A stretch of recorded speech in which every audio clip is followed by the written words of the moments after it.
दोस्तों, आज की स्टोरी हमें शेयर करी है हमारे सब्सक्राइबर निखिल ने।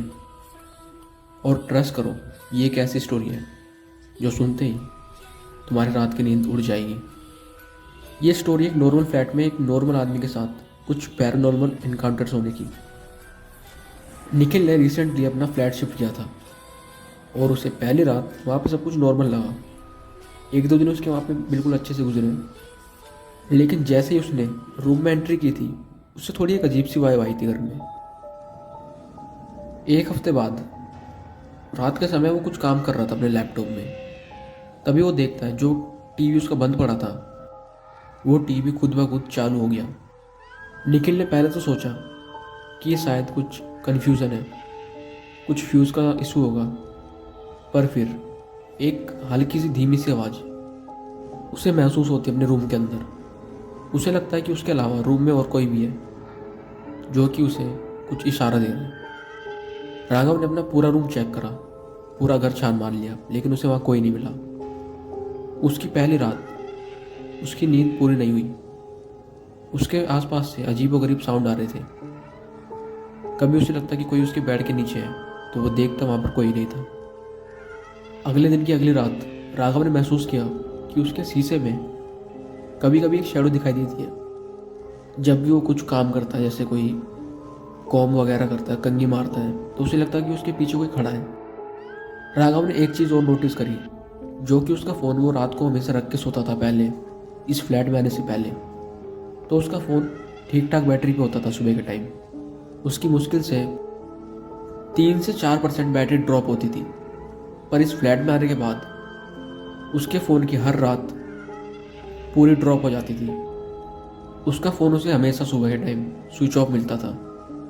एक रात निखिल डिसाइड करता है कि वो अपने रूम में अपने फ़ोन को सेटअप करेगा और कुछ वीडियोस रिकॉर्ड करेगा रात की। वो रात के समय कैमरा सेटअप करके सो गया।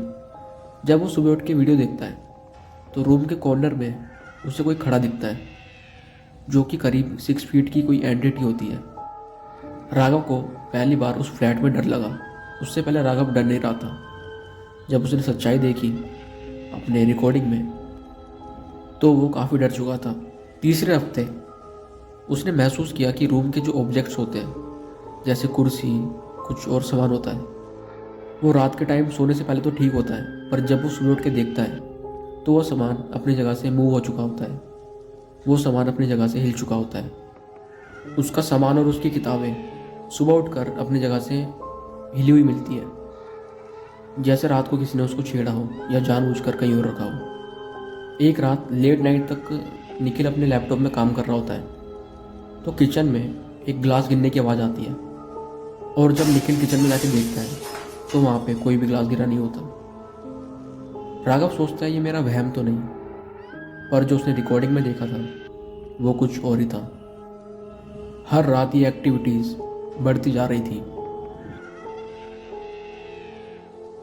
और निखिल को रियलाइज़ होता है कि ये सब कोई मजाक नहीं है, ये सच में उसके साथ हो रहा है। एक रात एक परछाई उसके रूम में दिखाई देती है, जो कि बिल्कुल उसके सामने खड़ी थी।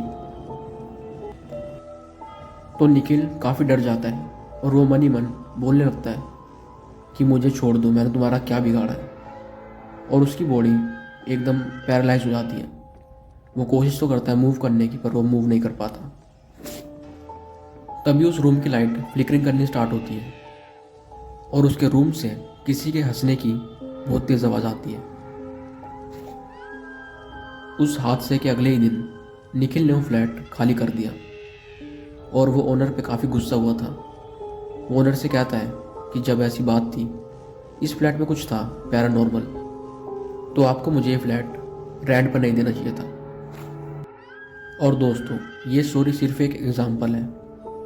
रियल लाइफ में पैरानॉर्मल इनकाउंटर्स कभी भी और किसी भी वक्त हो सकते हैं और अक्सर लोग उन्हें इग्नोर कर देते हैं। तो दोस्तों, ये थी हमारे सब्सक्राइबर निखिल की एक रियल इंसिडेंट, जो कि उसके साथ एक फ्लैट में हुई थी।